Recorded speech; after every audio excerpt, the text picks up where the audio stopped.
How to see the views of a short video on YouTube. Hello guys, so all what you have to do is simple. Just go to YouTube. Now I have this video and I want to see how much views it have.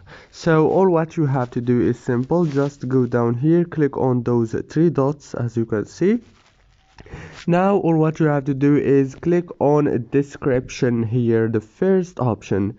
After you click on description, now you will be able to check and see the views of any short video. Very easy and fast as you can see.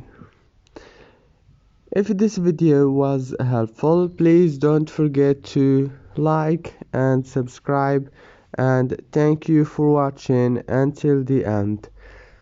See you later and thank you so much.